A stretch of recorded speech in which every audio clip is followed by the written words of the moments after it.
First of all, let us understand what happens in therapy so that we have a fair idea whether we need it or not. Hi, my name is Rajveer. Hi, my name is Nikhila, and Welcome to the Zen-G podcast. How do you know when you need to go to therapy? okay. Let us understand.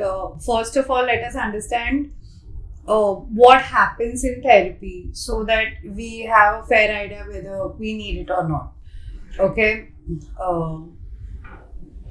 If you are not able to power through your entire day and whatever you have learned so far is not helping you, that is the time when you need help. All right. So probably you have tried everything. You've tried tarot. You've tried the astrologer. People do that in India. Alternative therapy is nothing but astrologers and other healers, which I thoroughly respect because they work for many people and which is amazing. But somehow you're not able to feel happy, okay, or you're not able to feel at peace, or you're not able to sleep, and you saw everything. You wore the rings, you did the tarot, you spoke about it to friends, then you figured out that I'm talking so much about it that my friends are getting bored now. So now I can't talk about it anymore. They're avoiding me. And then you are having issues talking about it with your parents as well. And then you start realizing that okay, whatever I was told and whatever I am actually facing now, that information is not enough for me to power through to whatever I'm going through. So, this is what I was told about girls, or this is what I was told about career, or this is what I was told about studies. And real life में ये जो questions है ये out of portion आ गए हैं. ये syllabus में था नहीं. होता है ये syllabus में नहीं था. जब हम 10th standard में थे ना, मुझे याद है मैंने सब किया है. I've done everything by the book. But now it's not working. Or I messed it up and ये नहीं सिखाया कि ठीक से कैसे करते हैं, बट मैसअप होने के बाद उसको कैसे डील करते हैं तो किसी ने बताया नहीं, है ना? So when these thoughts are recurring and you're not able to sleep, your eating patterns are disrupted, your sleeping patterns are disrupted, your thinking patterns, your cognition, your paranoia, anything that is disrupting you to carry you through your day, that's like a sure sign you need help. I think you put it beautifully when you said कि मतलब सही से क्या करना है overall सब बताते हो, syllabus के बाहर जब आते हैं ना, you're all left very confused about what to do and how to deal with it. So yeah, but okay, taking that step, booking that appointment, how do you choose a right therapist? Also, in addition to that, what's the difference between a psychiatrist and psychologist? Because I feel a lot of people don't know about it properly. Yes, I agree with you.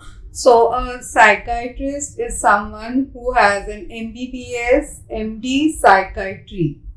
Okay, this degree that they have done their MBBS and after that they have done their post-graduation in psychiatry, and they are legally allowed to prescribe medication, psychiatric medication.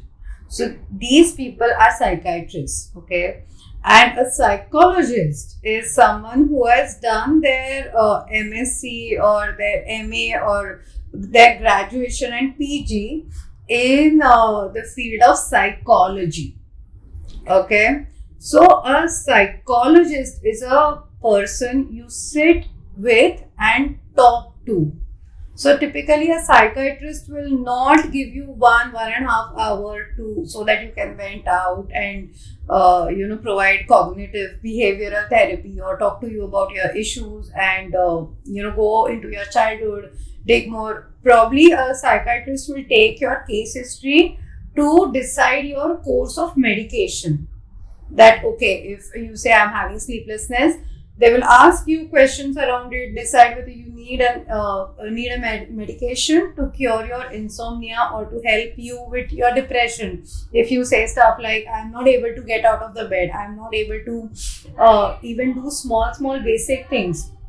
So if that kind of symptom you are communicating with your psychiatrist, they will decide your course of medication. But it usually ends there unless they are a psychologist too. Because only a psychologist will sit down with you, they will talk to you about the reasons why you're not able to sleep at night, why are you overthinking, or why do you have this low feeling all the time, or how you're struggling with issues relating to jealousy or issues relating to peer pressure or stuff like that, and explain it to you what's happening to you, and then tell you they'll give you like exercises to keep your panic attacks in control or to navigate through difficult situations. So that is like the primary difference. Talking about how to choose your psychologist, okay, the best way is to book a session and talk to them. If they are willing to talk to you on the phone for like a good 10-15 minutes, fair enough. If they only work on schedules and appointments, then ask them that is it possible for me to book a half an hour appointment or a 15-minute conversation before an appointment? Is it possible? And if nothing, just go ahead and try that first session, okay? If you feel heard, okay, because there are a lot of people you're talking but you don't feel connected with. Am I correct? Yeah. They're just waiting for their turn to talk. And that's not a good sign at all.